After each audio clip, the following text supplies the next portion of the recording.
Hi there, and welcome back. Today we're talking with Mike Irving again.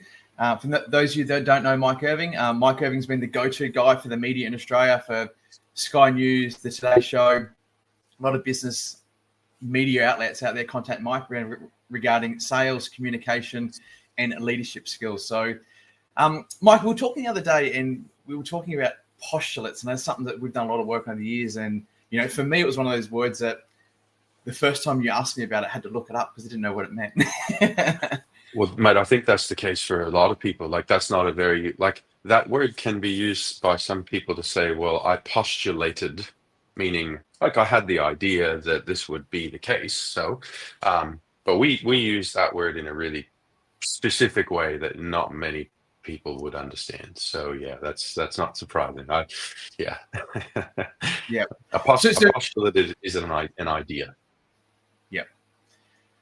So let's expand more on that. So what does a postulate relate to? Like, give us some examples of how other people would think about it and use postulates, or what it could relate to. Yeah, a simple way to look at it is a lot of people understand what a belief system is. So a belief system is something that you have thought about. A belief is something that you've considered, and you've worked your way through a thinking process and arrived at a place where you believe this to be true. So a postulate is very similar to a belief or a belief system, but the main difference is that it's actually an idea that you believe to be true, despite the fact that you've not actually gone through all of that thinking process. You believe this to be true without any evidence at all that it is in fact true, and then you use this idea as a source of reasoning and decision making.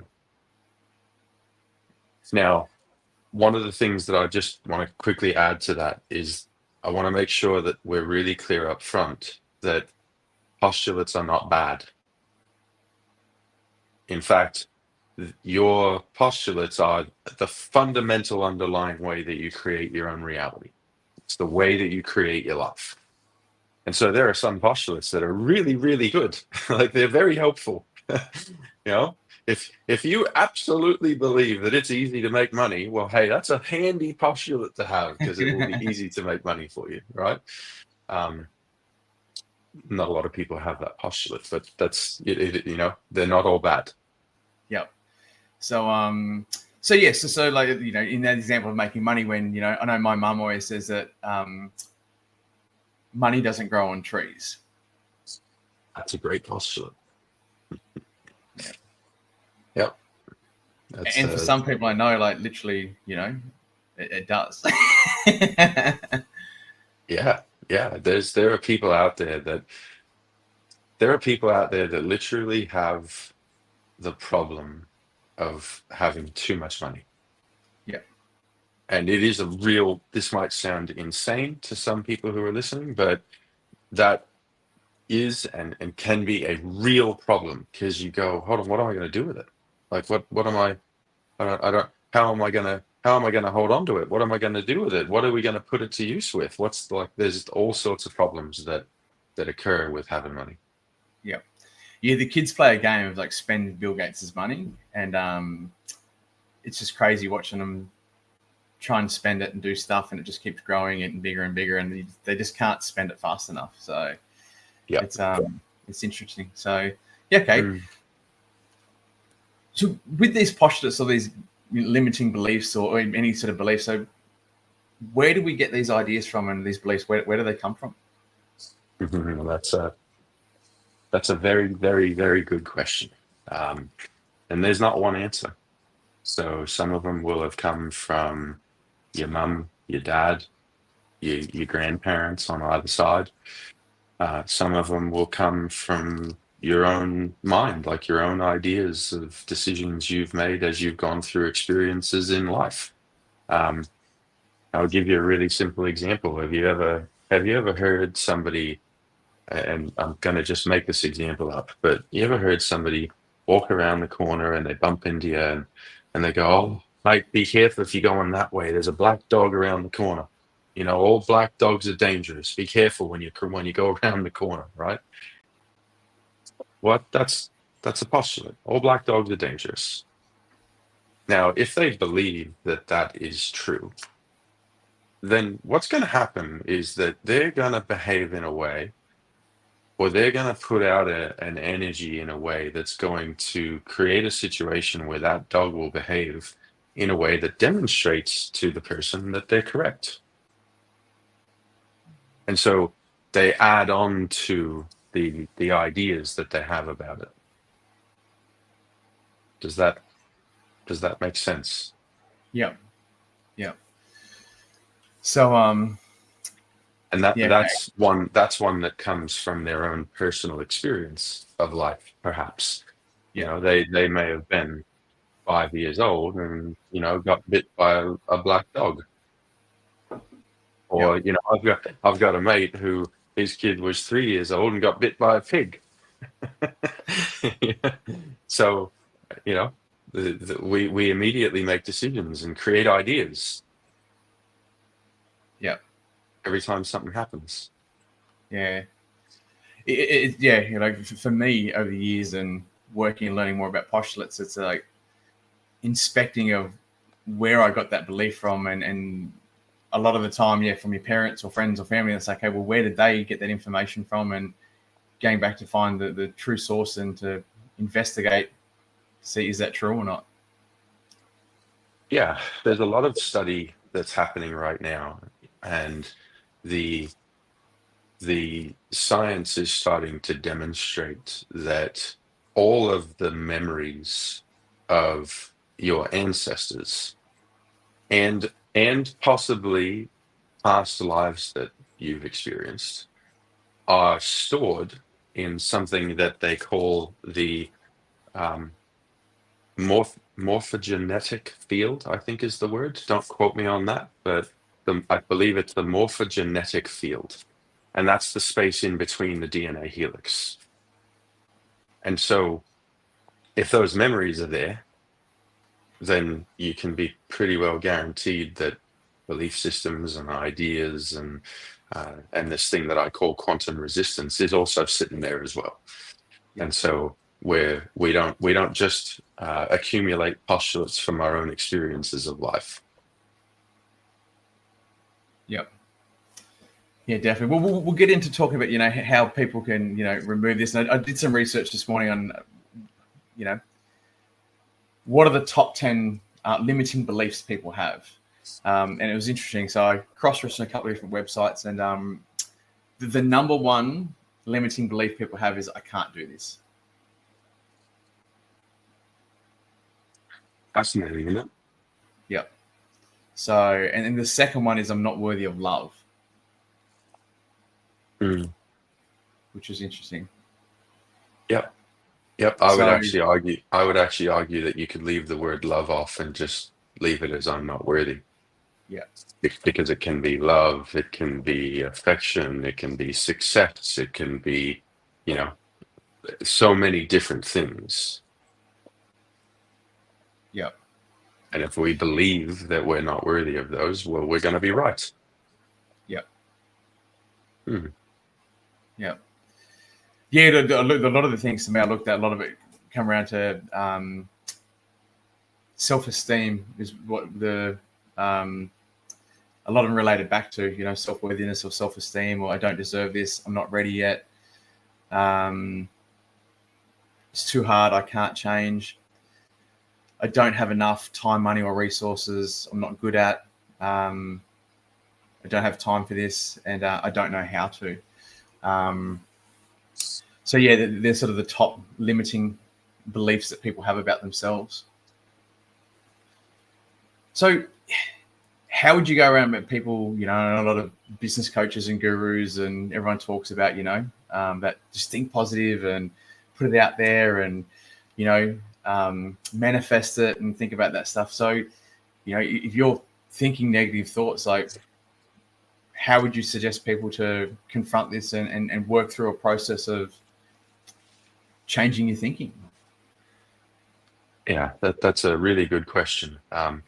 I'll first of all just make a statement, and that is that, you know, if you have a coach who's telling you what your limiting beliefs are, or if they're telling you what your ideas are that you need to change, I wouldn't work with that coach any longer, because that won't work, because that one individual attempting to tell the other individual what's wrong.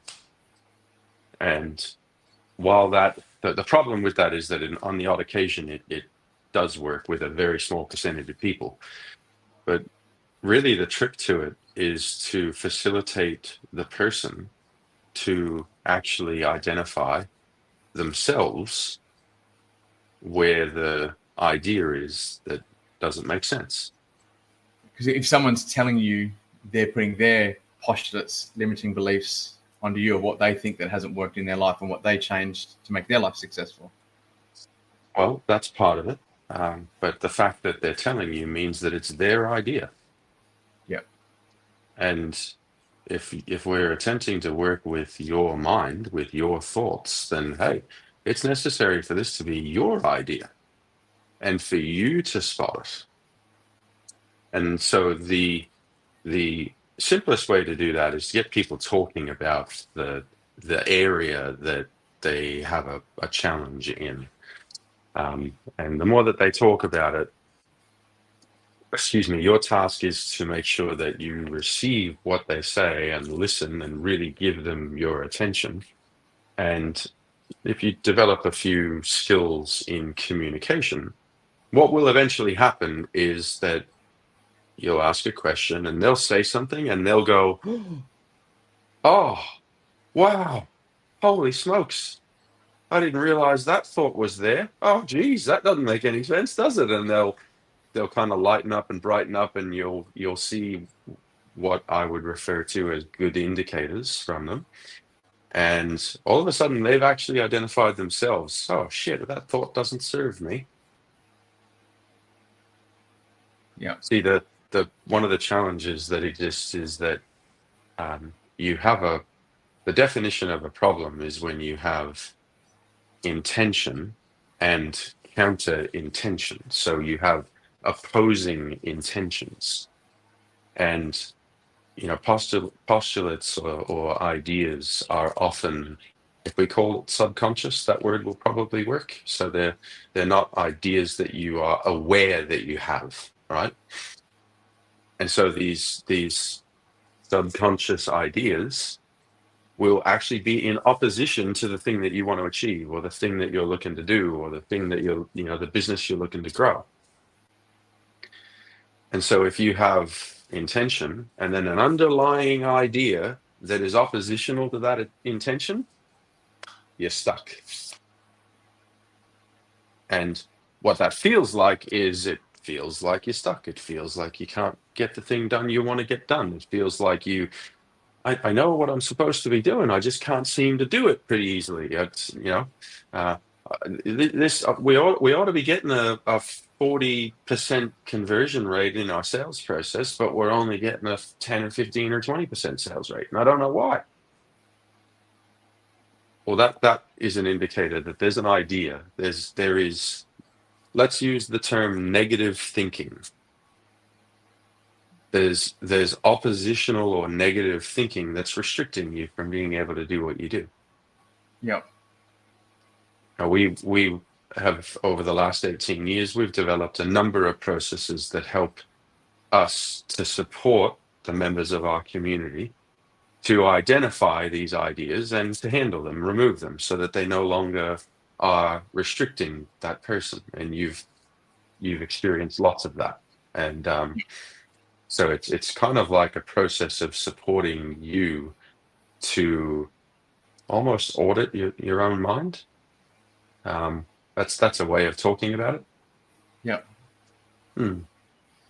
So yeah, Casper this week was so funny. It was he posted a few things on Facebook of like, it was, he had a few issues in the morning, a flat tire one day, and I can't remember what the other one was just day after day. It was just like, this always happens to me. It's just day after day with things on the road. And it's something very common. I know that people use that word always, and we've talked before that it's not always true. But there's certain times in life we believe that is the truth. When you can have a day after day of the same thing happening, or a similar situation of stopping you being at work on time because flat tires and flat batteries in cars, and there's just a row of things that happen. So what's a good way there for people to be aware and spot a postulate? Oh, yeah. If we look at the word that you just used, what's a good way for people to be aware? Awareness is an invisible muscle.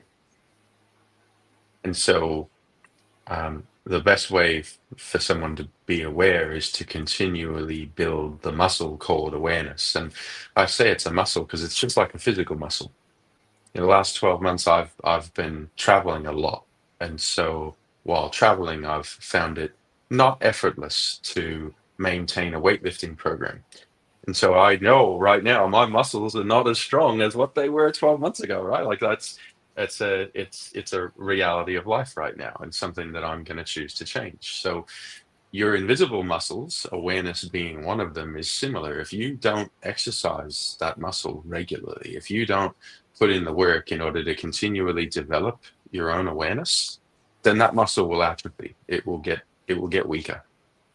And so you want to continue to develop the muscle called awareness. You want to continue to develop the other muscle called intention.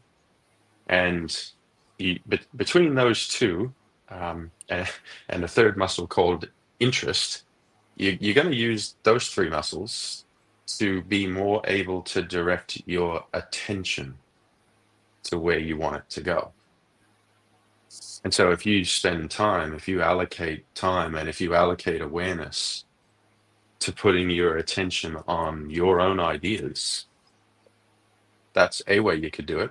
And I will also say that that's very difficult to do that yourself.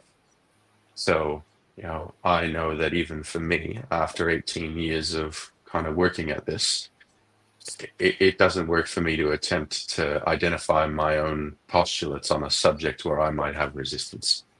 That actually does require somebody else to be there objectively observing and serving as the receiver of the things that you say, because that's what actually then will help you to be aware of it. Yep. Because if you're thinking that's the truth and you don't know any different, you can't really think your way out of that, can you? Because you just think that's how it always is. Well, so this goes back to what we were talking about the other day as well, which is, I'm pretty sure it was Einstein was quoted as, you cannot solve a problem with the same thinking that created the problem in the first place, right?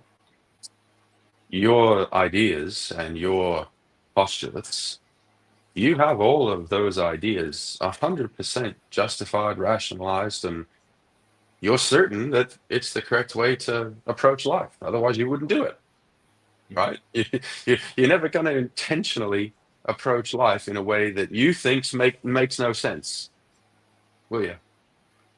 No.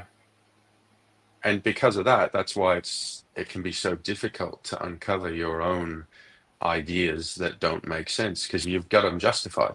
You've got them completely rationalized and worked out, and you know you're right. Yeah. Yeah, and a lot of people that, the one I think about a lot is, he's just lucky, so he's created, he's just lucky. That's why he's successful or achieved lots of stuff. It's just lucky, and I'm not that person. So, both of those are postulates and beliefs, or why that person thinks that they'll never be lucky or succeed or have what that person has. Yeah. Yep. Absolutely. And if they believe that, that person's just lucky, well, then that also is an indicator that they will have ideas about luck that aren't necessarily going to make sense, because, it's pretty important to be lucky. Being lucky is a good thing. And you create your own luck. Yep. So, it's fascinating. as you start to see the way that the underlying, what we're really talking about here is the underlying makeup of how somebody's mind processes the information that they get. Yeah. It's their ideological infrastructure. And that infrastructure is made up of the belief systems they have and all of the ideas that they have. Whether those ideas are based in fact and truth and observation, or whether they are just postulates that we believe to be true, despite the fact that we don't have any evidence that it is in fact true. Yeah. Does that make sense? Yep. And so, I know a lot of people talk about spending time with positive or successful people because it rubs off on you. So do you think that's a big part of when people do spend time with people that are more successful or more positive, that helps people change their thinking? It absolutely can and does, obviously dependent upon the person and depending on what your definition or version of success is. So, if you're spending lots of time with people who are uber successful, but the only measure of success is the amount of money they have, okay, sure, that might help you learn how to make more money, but you also want to consider, well, what are the ethics of the person? What's the attitude of the person? How does the person treat people? How do they treat the people they're in business with? How do they treat their staff? Success is not measured by only one thing, being money. Yeah. So the people you hang out with, that will rub off on you. Their ideas, their beliefs, their ways of doing things, it will rub off on you and have an impact. Yeah, it's so important to make sure that people you do spend time with are people that will lift you up or help you out. And I remember back in the early days, you and I talking about choosing the people we want to spend time with, and be very intentional about the people that we spend time with, because it can go the other way. Very easily. Very easily. If your four best mates all end up in jail, I'd be willing to bet who the fifth person is that's going to end up in jail. Yeah. If your four best mates all end up multimillionaires, I'd probably be willing to bet who is going to end up as the fifth. So what they think and what they do and the approach they take to life, because those are the people that you spend time interacting with. Yep. Yep, definitely. So you touched on the four invisible muscles. Let's talk more about that. Did I push a button the other day when I sent you through my PB from the gym about getting fit again? No, you didn't, mate. I was super proud of you. I was like, that's pretty good done, actually. Well done. So, what was your PB when you were going hard over in Perth with Pete? I did a deadlift of 200 kilos, 3 reps. That was my PB at the time. Wow, I've got some work to do. You're a bigger human being than me. Sure, yeah. And there's also something about deadlifts that my body is just, it's like it's built for them. So my body just big long arms. Loves, and the legs and the whole thing just, it's like they used to refer to me as the hydraulic pump. But mate, it was great. That was good fun. I couldn't do 200 kilos right now. I could probably do 100. I know I could do 160 kilos once easily, but takes a bit of time to build up those muscles again. Totally. So, well, mate, let's talk about building the 4 invisible muscles. So, because it's something that I know that that have really helped me in my life and changed things, and you could really relate to. You use those skills to help you, work on postulates. Yeah, well, mate, they've helped me too. That's one of the reasons I share them. Because that was a way of looking at things that when I was 30 years old, I didn't have. When I was 29, 30, I didn't have these concepts. And so I choose to share them because they've been super valuable for me and for all of the people that I've all of the people who have allowed me to support them over the last 18 years now. And so, yeah, the simplistic view of it is you were not born with a limited amount of awareness. Like, you were not born with the amount of awareness that you will have for the rest of your life. That's something you can grow, you can develop, you can expand your level of awareness to include all sorts of different things. And doing that it's a practice. It's something that you actually want to put work into, and you want to become more aware. So as a really simple example, you will observe that there are different people that have different levels of awareness of what other people are communicating to them. And I'm not talking about words at all, right? So there are some people that they've developed the awareness to be able to read the subtle little indicators that occur when you're talking with somebody. And like, I know that I can say something, and I might just see a subtle dilation of the pupil of their eye and go, hey, so what just happened? What was the thought that you just had that took your attention there? And being able to be aware of those subtle indicators and having a question to ask about it, that does a huge amount towards developing your ability to ensure that quality communication has actually occurred. Yeah. And that's just one example. Yeah. Go ahead. Yeah, I know. Go ahead. Plenty of times, you know, you and I have been having a bit of even on the phone, you and I have been having a conversation, and my mind's gone somewhere else, and you've gone, what's going on there? And I'm like, how did you know that I disappeared? So there's a sixth sense that you can become aware of. Let's use the word intuition. Intuition is the ability to predict the future.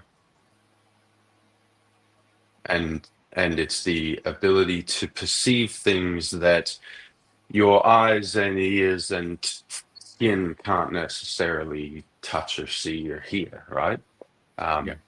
It's that ability to go, hey, something's just happened. What just happened? What was the thought that you just had? Or what was the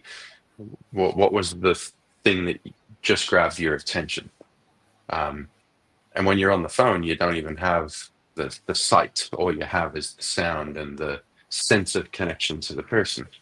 I couldn't do any of that stuff 20 years ago. I had no idea how to perceive those things. And I wouldn't want anybody to think that I'm sitting here now as I'm the expert and I can perceive everything. No. You just can pick up subtle indicators that, if you're smart, what you're going to do is ask questions about those things. You know, I'm not referring to being clairvoyant or clairaudient, or, you know, being able to get messages and information from the universe, and like that's not what I'm talking about. What I'm talking about is, as you sit and you're communicating with somebody over the phone or in person, you're going to feel things, you're going to sense things. Use those things to then ask questions, and you'll start to develop a greater degree of trust with your own awareness. Yeah. Yeah. So what's an example of that awareness, like in a business situation or a sales situation, more importantly, when someone's, you know, in a sales role and looking to help increase their sales? How could that awareness muscle be useful? Yeah. The way that it will sometimes turn up, there's something that I call the yes objection. And the yes objection is where, you know, the salesperson has been talking to a prospect, and they kind of go through their whole thing, and they get to the end, and the prospect's going, yep, awesome, send me the invoice. Let's get going. And so the sales rep goes, yep, awesome, I'll get that to you today. And hangs up the phone. Salesperson sends the invoice. Never hear from the prospect ever again. So the prospect said yes, but it's actually, in the end, shown up to be an objection, because all of a sudden you've sent the invoice, it never gets paid, and you never hear from them again. Well, what I've learned is that when that happens to me, every time that happens, it's because there's a question or a series of questions, more likely, that I didn't ask. There was something that occurred in the conversation where there was an opportunity to ask a question about something subtle, and I didn't, or I chose not to, or I went, oh, she'll be right, we're all good, he's just asked for the invoice, let's go, right? That is how it will show up as an example.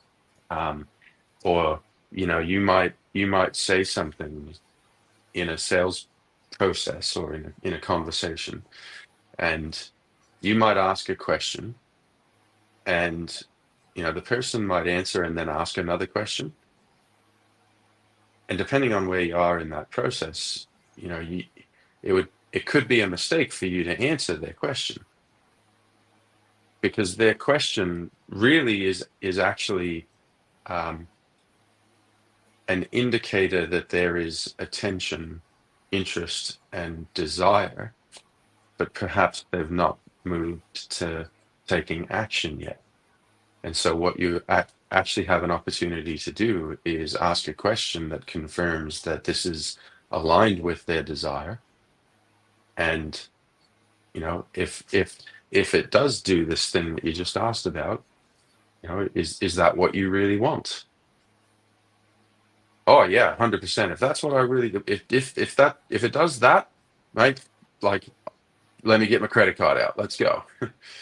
Okay, cool. Get your credit card out. Let's go. It'll do that 100%.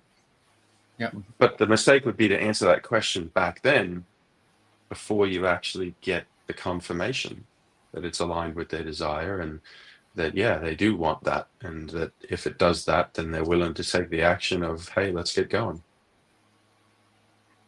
So it's all these subtle little indicators, and what's the way that they ask the questions that they ask? What's the tone that they're using when they say, "Yeah, look, I think we could go ahead with this." Okay, great. When you say you think we could go ahead with this, what does that mean for you? Rather than just going, "Okay, great, let's go ahead then," because they didn't say let's go ahead. They said we could go ahead. Yeah. Well, what does that mean? And ask that extra question or two. Yeah. I find for a lot of people, if they want to improve their sales, one of the things that they actually want to do is slow down. What they attempt to do is speed up. I'll just make more calls, talk to more people. No. If you've already got people talking to you, if you're not converting a minimum of 40%, you're doing something wrong. Yeah. Or maybe that's too harsh. Maybe it would be more accurate to say, if your conversion rate's less than 40%, there is at least one, if not numbers of principles, models, and processes or systems that you are not understanding or not making sure that they are working for you in your selling process. Sales is not magic. It's a system. And that system's governed by a set of models and a set of principles and, a framework that, if you really understand that framework, sales is really easy and really effortless, both for you and for the prospect. You won't have anybody who's going, "Oh, you're pushy." And you won't have anybody who's going, "Oh yeah, they're really manipulative." Oh no, that manipulation is really poor salesmanship. Yeah. Yeah. Because people love to buy, and most of the time they're talking to you because they want to buy something. Correct. They love to buy and they hate being sold to. Yeah. So, for me, one of the worst compliments that anyone could ever give me would be to say, "Oh, you're really good at sales." If somebody says that to me, I know that means I've fucked up. Excuse my language. Like that's what that means. Because they've perceived that I'm selling. And that means that I've erred. Yeah. I've made a mistake somewhere. My tone was off. The the question that I asked was off, or it was a cornering question, or it was a yes question, or those things break the communication system. And really all sales is effective communication towards action and commitment. Or if we give an extended version, selling is one person communicating with another person in a way where the end result is that both of those people make commitments to take actions that provide benefit to both of them. That's what sales is. Yep. Sales is win-win. If you approach sales through win-lose, you're going to end up with some problems. Yep. Definitely. So, okay. So we talked about awareness. So what's next on these invisible muscles to give our attention to? Interest. Interest is a muscle. Like your task is to be able to be genuinely interested in what someone else is talking about. And that all of these skills, by the way, like they don't just apply in sales, right? If you're leading a team, well, it's pretty important that you're actually able to be interested in whatever your team is telling you about, or to be interested in what they're interested in so that you can learn about them and understand them. Same thing applies with your kids, and certainly with your husband or your wife, right? There are things that my wife is interested in that, like, I make no secrets about it. There are times where I'm like, oh my goodness.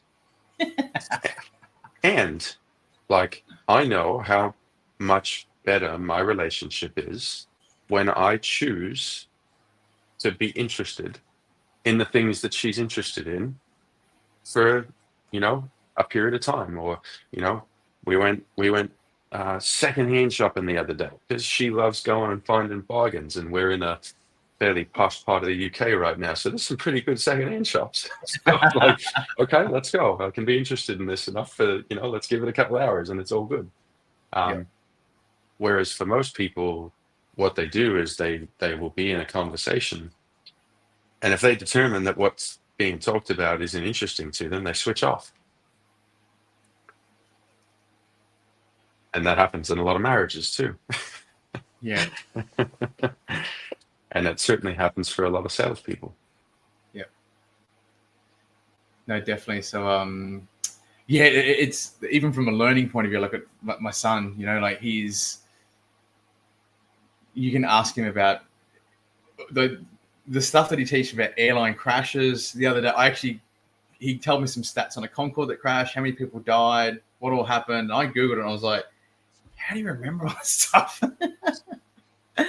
Knows all the layouts of planes, and he's just got interested. But there's so much other stuff at school. He's like, has no idea and does want to do it. And they're saying, well, he's not good at this sort of stuff. But like, you ask him about planes, trains, cars, like he can spell some crazy words of a car manufacturer. But, there's words at school that you think for a 9-year-old he should be able to spell and he can't. So, because he's interested in it.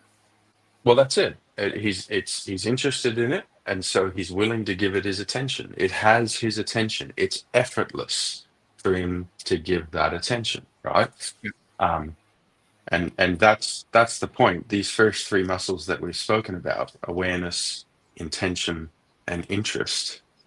Well, those three are what will allow you to intentionally direct your attention, which is the last muscle. And it's last because like you do only have a certain amount of attention available to you in any given moment. You can't all of a sudden create more attention to give, right? You have an amount for each moment.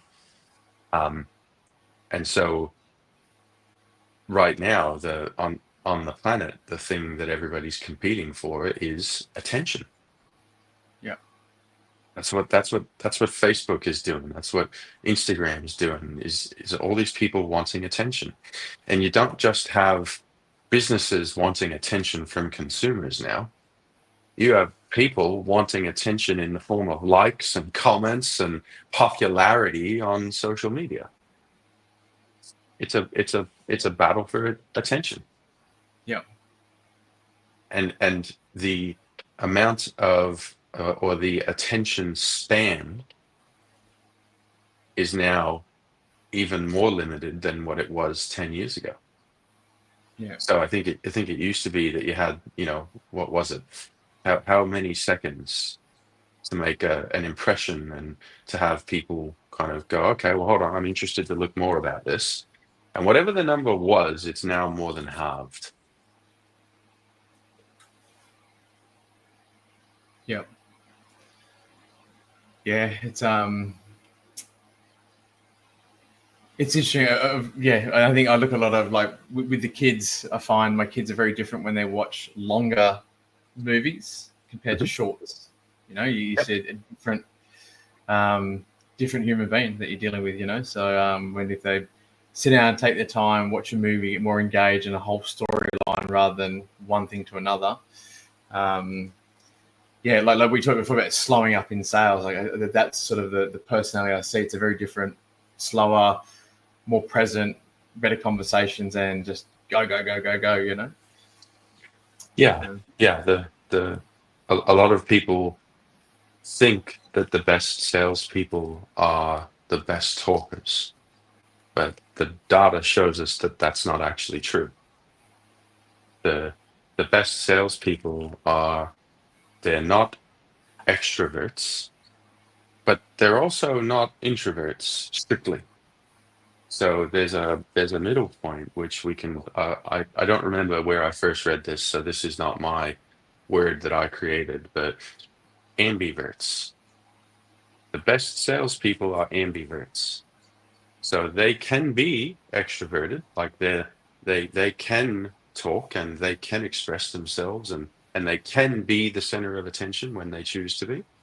And at the same time, they also 100% effortlessly listen, and they don't have a demand that they're always the center of attention. They're not that extreme extroverted person. They actually, if they go and are extroverted for a period of time, they are then going to almost demand a period of time of like, okay, hold on now, leave me alone. I don't want to talk to anybody now. I'm going to go and recharge my social battery, right? And I know I'm like that. There's times where I can be really outgoing and I'm very enthusiastic about, talking to lots of people or going out. But that happens, and I then it's like, okay, hold on, I'm hibernating now. Leave me alone. Give me 48 hours to kind of regather myself, and I'm good to go again. Yep. I know there's been plenty of times I'm like, hurry up, let's go. You're having a chat. I want to go motorbike riding. So, yeah. Okay, so for someone that's in sales or wants to build these 4 muscles, like how do they go about making them stronger? Well, so I mean, the simple answer there would be like, hey, we've got a program that we put people through that helps people do that. But if they're not going to do that program, start a practice of what I call centered breathing.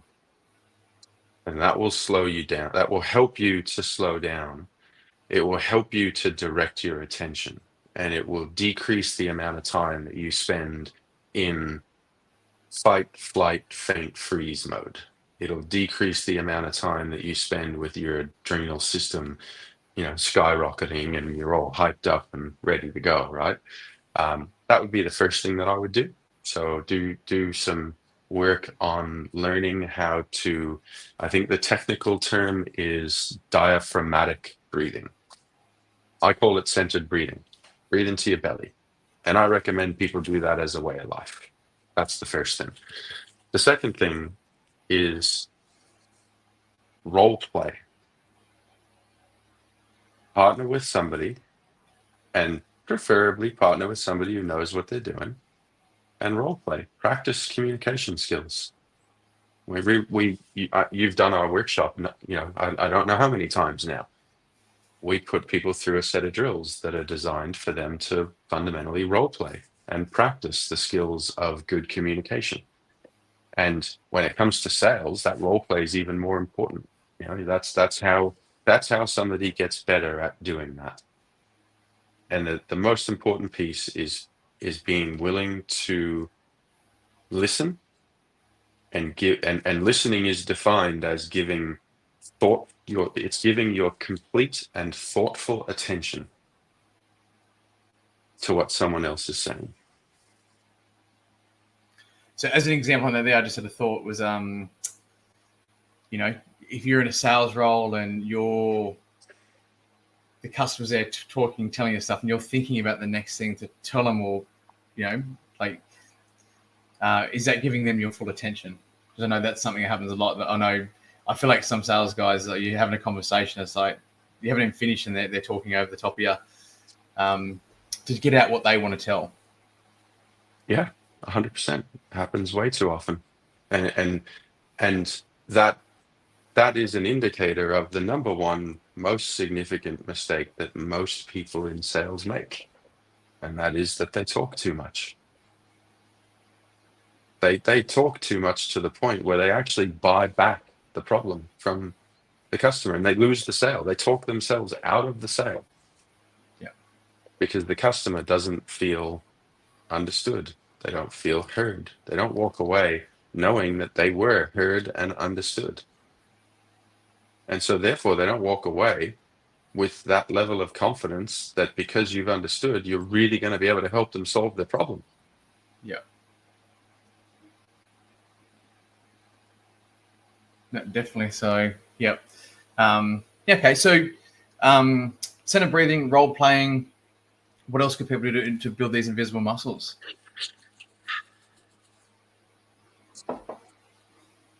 So, get into a relationship with a partner who is going to be willing to call you out on your bullshit when you're not paying attention to them.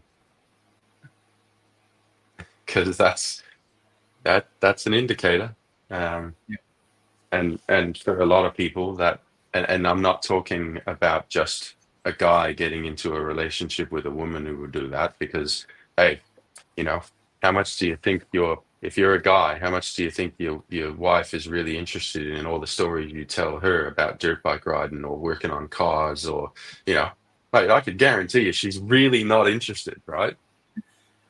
But how good does it feel? How nice is it when you do tell a story about that and she does actually listen and she does give you that attention and she is genuinely connected with you in that conversation, right?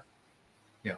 So, you know, it goes both ways. But yeah, get together with a partner who's going to call you on it if you're not really giving them your attention. Yeah. Use that as a starting point, you know.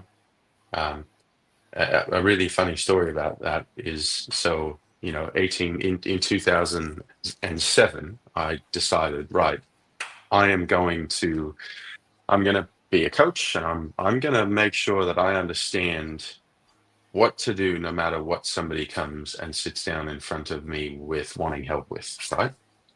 And so you've met the research team, you know, the guys I've worked with for the last 18 years. And so my wife was a really good litmus test for me in terms of my communication skills, because in the really early days, you know, I have studied like what really drives people to make decisions, what really causes emotions, and how do you help someone to be more able to manage their emotions and be more able to choose how they behave in any given moment.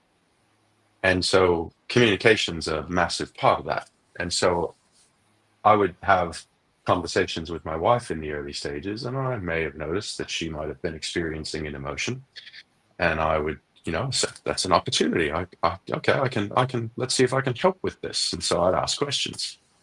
Well, in the really early days, what I would get in response would be something to the extent of, "Don't fucking coach me." Like, you know, that was the litmus test that said, "Hey, Mike, you fucked that question up." You know, like, that didn't come out right. It didn't come out the way you wanted it to. It didn't come out with a neutral tone. That pressed the button there. Don't do that when you're working with paid clients. Don't ask that way. Yeah. But it's funny because what I've noticed over time is that, now I don't get that response. Yeah. And I will give her credit and say, well, all right, part of that's due to she's grown as a person too.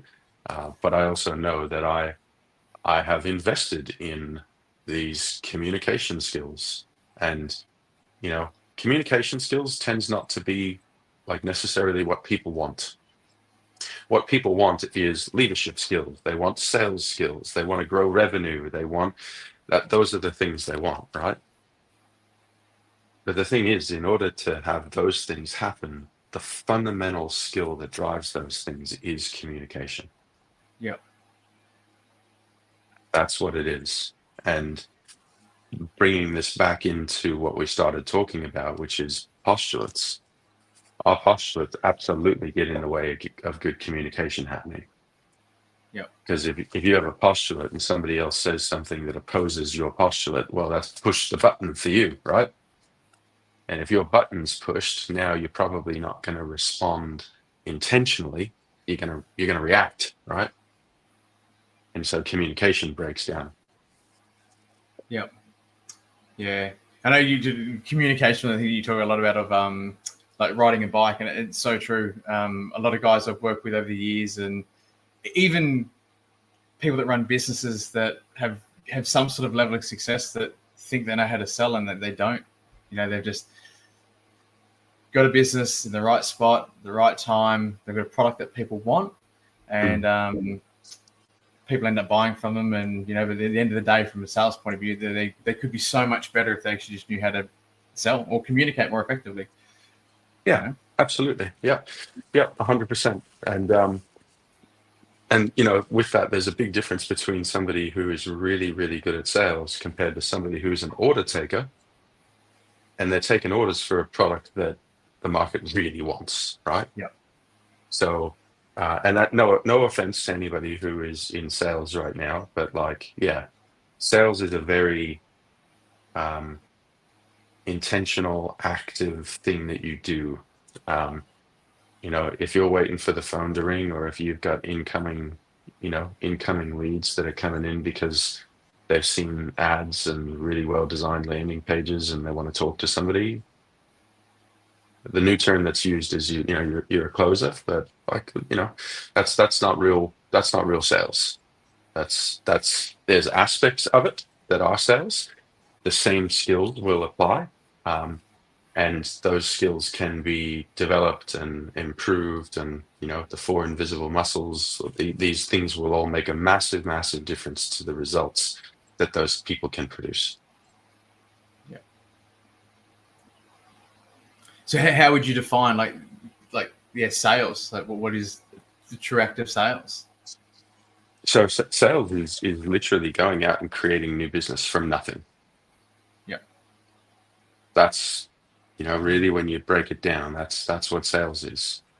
It is the act of going out and, in its rawest form, hunting for new business, going and creating new business.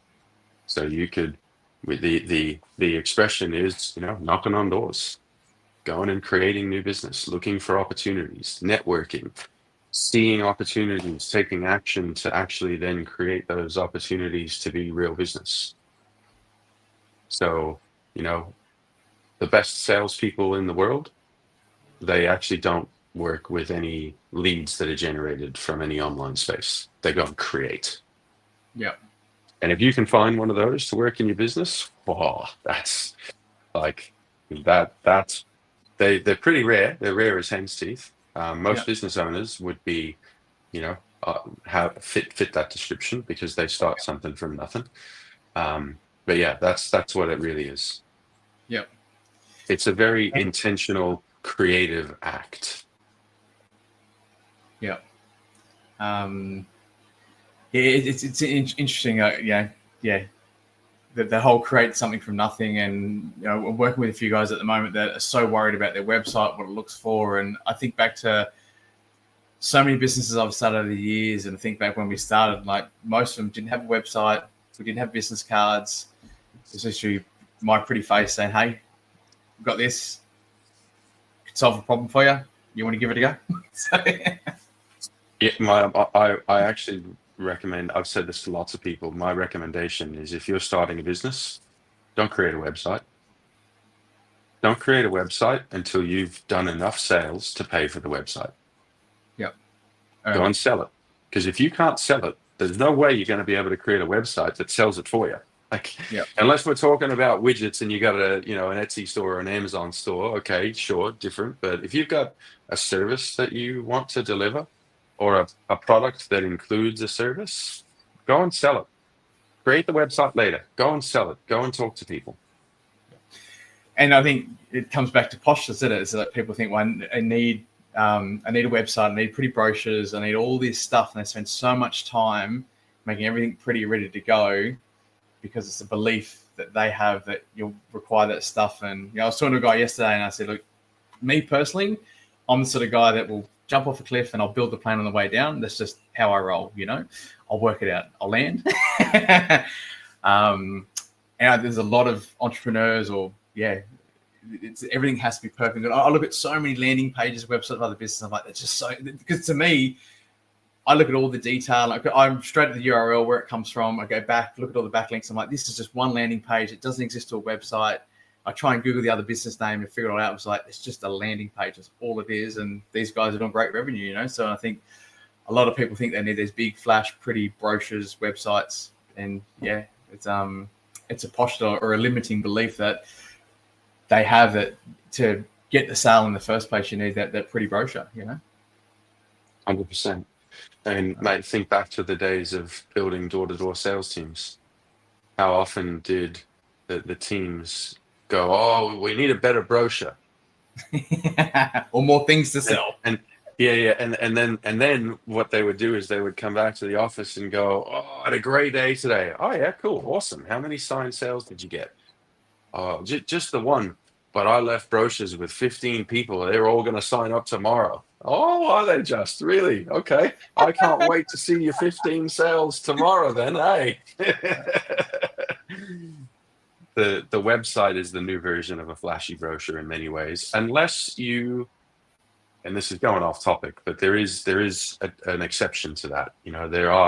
There is a science behind a really high-performing, high-converting landing page, which is a website that deals with, my buddies at J Marketing, Josh has written a book about the 9 frictions of B2B selling.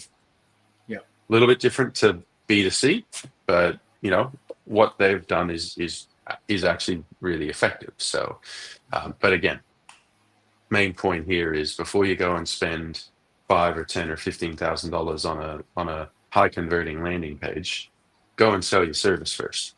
Yeah. If you can't get somebody to buy it, don't waste the money on a converting landing page. Yeah. No, so I think, to me, the way I look at it, and the way I think from that point of view is I get the website and pretty that stuff if you're trying to sell globally or to build that trust with people that are not in your area. But for all the products I've ever tested, I live in the area, I shop in these people's shops or whatever. Like I'm here locally, so you can just go and sell to someone face to face and have those conversations. That's why I think you just don't need the brochure and the website and all that sort of fun stuff, because you're the product that they're buying anyway, and that's why you're the walk and talk and build a board yourself.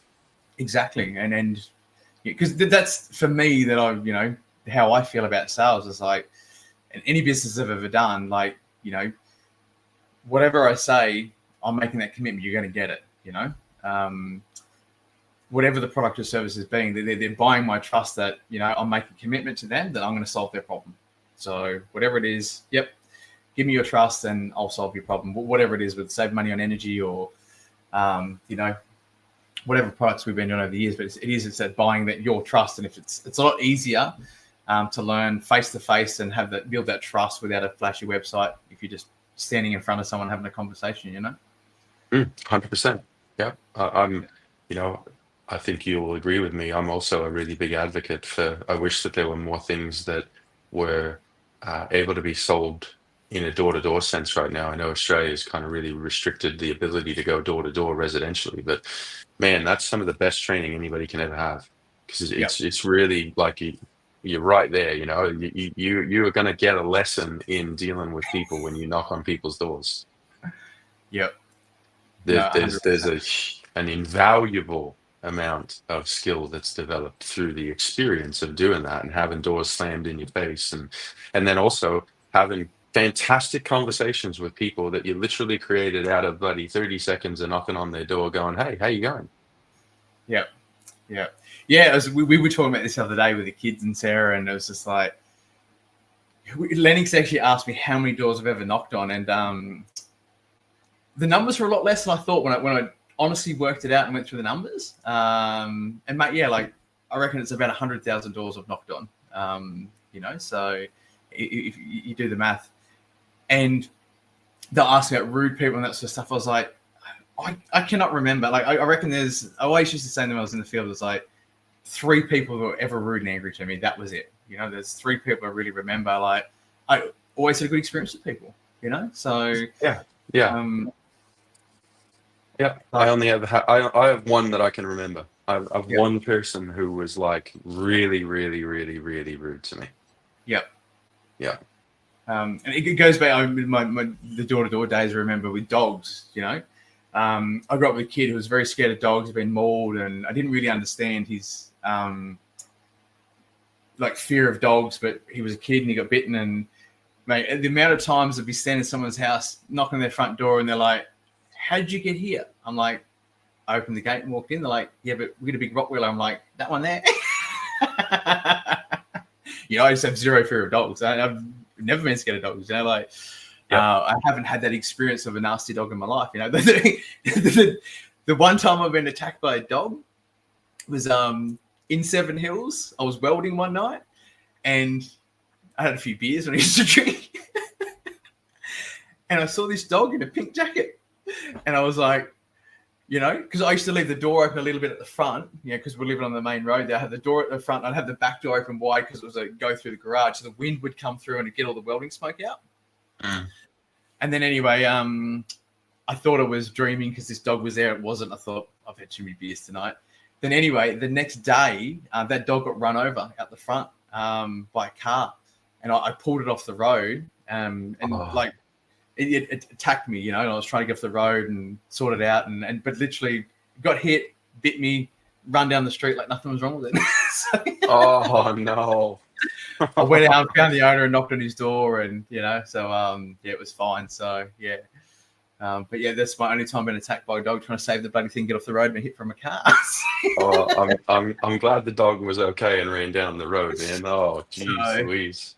And I wasn't imagining things, the dog with a pink jacket on one night. No, you weren't. That's right. Yeah, you got that proof, don't you? So yeah, it was could have been a postulate that went on for life.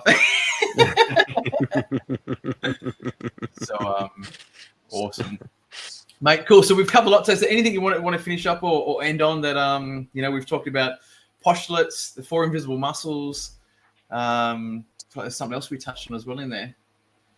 We touched on a fair few different little bits and pieces that kind of all attached to that. We talked a lot, you know, a bit about sales, and I guess the thing I'll finish on is, look, I hope that this content is really valuable to the people that are watching it, and you know, I know that you're going to be helping lots of people with sales and really practicing the way that they communicate their value proposition, the way that they deliver their, it's often called a pitch. And mate, you know, you've got lots of skills in that area to be able to help people. And anybody that is interested in really kind of gaining mastery over these leadership, relationship, sales, and communication skills, we've got a program that's already in operation. It's doing a fantastic job, and it's changing people's lives. So feel free to get in touch. No, definitely. So Mike's details me below, and you know, it's the same for me. Like, you know, I had a lot of experience in sales, built big teams, run door-to-door sales companies, and until I'd done that workshop, I sort of, you know, it was I really realized that I didn't understand the reason I sold. You know, it's probably the biggest thing. I was working with a guy yesterday, and he couldn't explain why he was good at sales, and you know, he didn't understand. He was good, made a really successful career out of it all, and he didn't understand the fundamentals or the actions that he took. And if you're building a business and a sales team, like you really want to understand what is it, those processes and those skill sets and those actions that you take to become a successful salesperson, to be able to train others, and until I'd done the courses and worked through your programs, it was for me, I had no idea why I was good, I just thought it was my pretty face and my smile and, people just like me. Oh, mate. Well, your pretty face will contribute to it. So awesome. So, mate, thank you. Really appreciate your time. And like I said, Mike's details will be in the link below to catch up if you want to get in contact with Mike and send my details. And until next time, mate, thank you. Mate, thanks for having me on. Really enjoyed the chat. See you next time. See you, mate.